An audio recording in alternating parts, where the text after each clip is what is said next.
No princípio criou Deus os céus e a terra era sem forma e vazia, e o Espírito de Deus pairava sobre as águas. Muito bom dia, que a graça e a paz e a bênção de Deus nessa manhã esteja sobre você e sobre toda a sua família. É uma alegria cada manhã podermos nos levantar e os nossos primeiros pensamentos se voltarem para Deus. Nesse momento, clamo ao Senhor uma bênção especial sobre a tua vida. Não sei qual luta, problema, dificuldade que você possa estar passando, mas o meu pedido a Deus nesse momento é que esteja aí ao teu lado, ouvindo a tua dor, as suas lutas, as suas dificuldades, e ao lado dele você possa alcançar a vitória a cada dia. Todos os dias, nesse canal, nós estudamos um capítulo da palavra do Senhor. E nessa manhã eu convido você a ter nas mãos a palavra de Deus no livro de Provérbios, capítulo 11, o versículo 1 e o versículo 2. Balança enganosa é abominação para o Senhor, mas o peso justo é o seu prazer. Em vindo a soberba sobrevém a desonra, mas com os humildes está a soberba. Tolice para qualquer ser humano é abandonar a sabedoria divina. Feliz e sábio é aquele que pega e abraça a sabedoria vinda do céu através da palavra do Senhor. Esse será bem-aventurado aos olhos do Senhor.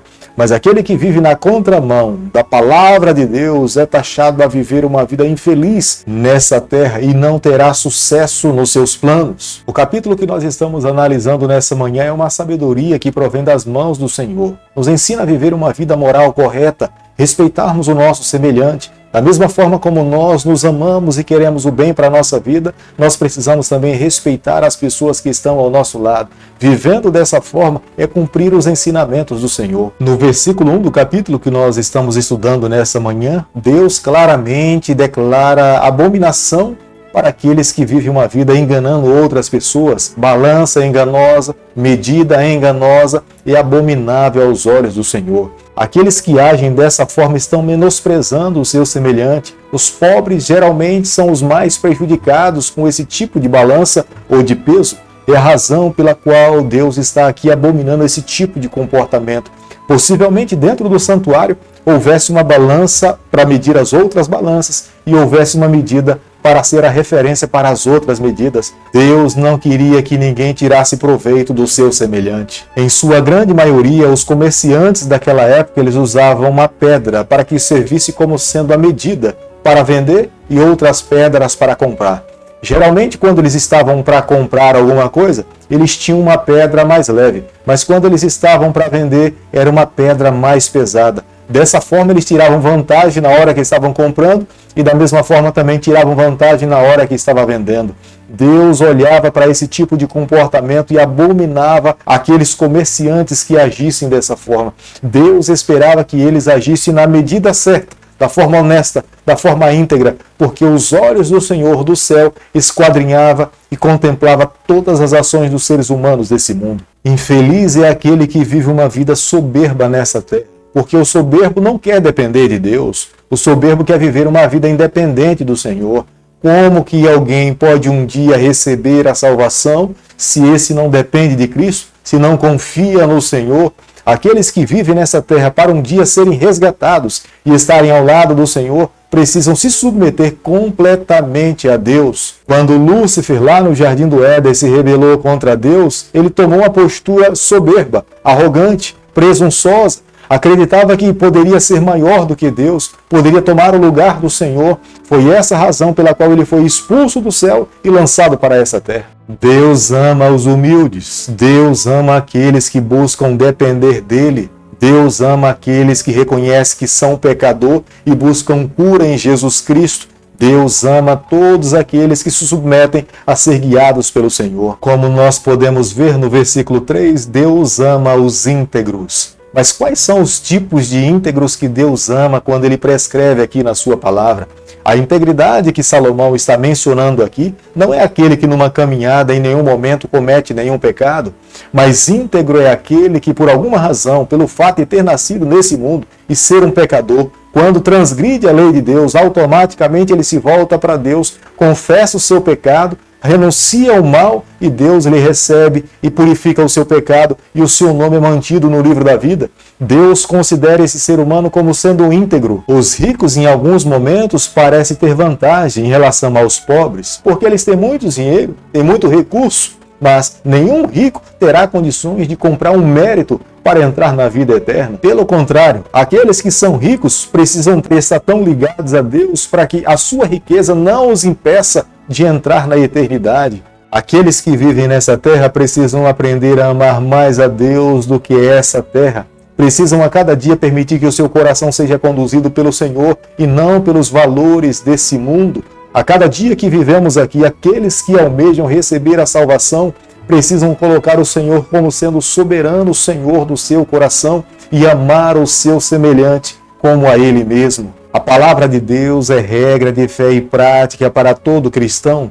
Quando falta uma guia, uma luz para iluminar o caminho daqueles que estão vivendo nessa terra, acabam se desviando para vários caminhos. Era por isso que por muitas vezes Deus enviou um profeta para quando o povo estivesse desviando do caminho do Senhor, o profeta era o responsável para chamar esse povo mais uma vez a obedecer e a seguir as orientações do Senhor.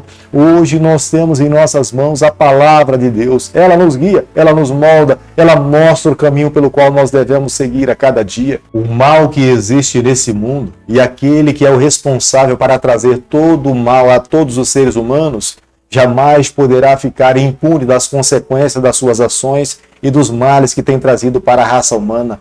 Deus separou um dia específico para destruir Satanás, os seus anjos e todas as obras más. Aqueles que aderiram às tentações e acabaram seguindo o caminho da antiga serpente, nesse mesmo dia que Deus irá destruir Satanás, os seus anjos, aqueles que seguiram a Satanás também nesse dia serão destruídos. Hoje, Deus tem feito um convite para todas as pessoas que vivem nessa terra a receberem a Jesus, a amar ao Senhor, abrir os seus olhos para a vida que estão vivendo, seguir a luz eterna, amar a palavra de Deus. Somente vivendo dessa forma terão condições de um dia herdarem a vida eterna em Jesus Cristo. Algumas pessoas em tempo de crise, elas tomam a decisão de reter os bens que têm, para que quando as pessoas estiverem vivendo uma crise mais intensa, elas possam aumentar o preço do seu produto e alcançar o maior lucro em cima das vendas que elas têm a vender os mais necessitados. Deus fala que os seus olhos estão voltados para essa terra.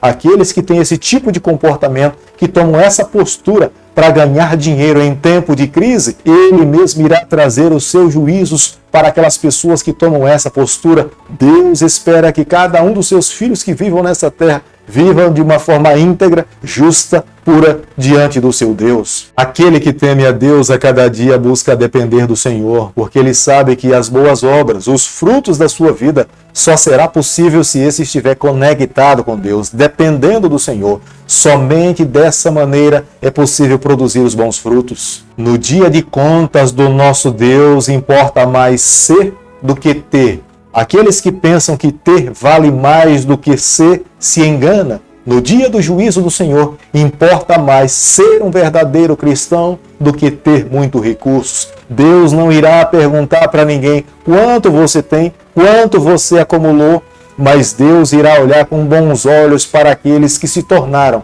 viveram e representam o Evangelho, a pessoa de Cristo nessa terra. É por isso que nessa manhã eu convido você, como tenho convidado a cada manhã, nos voltemos para Deus, amemos ao Senhor, nos coloquemos em suas mãos, permitamos que Ele conduza a nossa vida. Se vivermos dessa forma, tenha certeza que a mão do Eterno, a bênção do Senhor estará sobre a nossa vida a cada dia.